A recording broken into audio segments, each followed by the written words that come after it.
ఆ lip lock గురించి చెప్పండి. ఏది దాంట్లో చందమామ కథల్లో అది ఎందుకు అంత అంత నమ్మకంగా ఒప్పుకుంటారని అనుకున్నారా మీరు? అక్కడ ఒప్పించారా? నరేష్ గారు ఒప్పుకోవడానికి ప్రాబ్లం ఏముందండి, ఆయన ఒప్పేసుకుంటారు తెలుసు. ఆమెని గారు ఒప్పుకుంటారా లేదా అనేది was initially the question. Again why is that necessary? Is it necessary to show that emotion అని అంటే, well in this generation I thought it's necessary. I felt it was necessary. అంటే 20 సంవత్సరాల క్రితం ఇద్దరు విడిపోయిన ప్రేమికులు ఇద్దరు పేరెంట్స్ వల్ల దేనివల్ల both were not successful in their own life. They've come back, they've met after 30-35 years. The old love rekindled. So obviously ఈమెకి పిల్లలు ఉన్నారు, ఆయనకి పిల్లలు ఉన్నారు, యూఎస్లో ఉన్నారు, వదిలేస్తే ఈమెకి పిల్లలు ఉన్నారు, మనవాళ్ళు ఉన్నారు.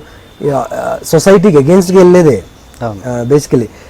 కానీ పెద్దవాళ్ళు అనేవాళ్ళు పిల్లలకి ఆన్సర్ చెప్పుకోకూడదు. ఇప్పుడు పిల్లలు ఎలాగైతే ఓ 20-25 వారు పెళ్ళైన తర్వాత పెద్దవాళ్ళకి మేము ఆన్సర్ ఇచ్చుకోవాల్సిన అవసరం లేదు అని ఎలా అనుకుంటున్నామో, పెద్దవాళ్ళు కూడా పిల్లలకి ఆన్సర్ చెప్పుకోవాల్సిన అవసరం. It's their life.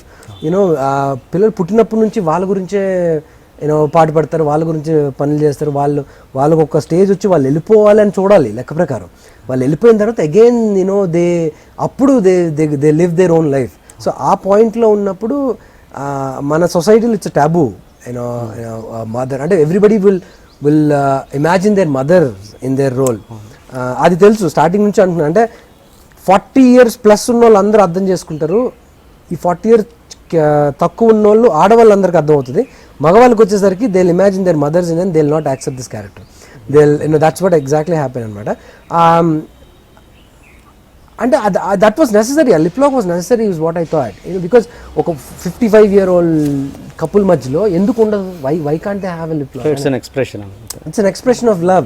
అంటే ఇప్పుడు ఐ లవ్ యూ, నేను నిన్ను బాగా ప్రేమిస్తున్నాను, అంతకన్నా ఇప్పుడు ఎక్కువ ప్రేమించాను, అవునా నేను కూడా నేను ప్రేమిస్తున్నాను, ఇవన్నీ ఇట్స్ అంటే రియల్ లైఫ్కి వచ్చేసరికి నాన్ డ్రామా ఫ్యామిలీస్ ఉన్నాయి. నాన్ డ్రామాటిక్ ఫ్యామిలీస్ తీసుకుంటే ఎక్కువ డైలాగ్స్ ఉండవు, మాటలు ఉండవు, యాక్షన్స్లో చూపిస్తారు. So I want these 2 characters to show there love in action అనమాట.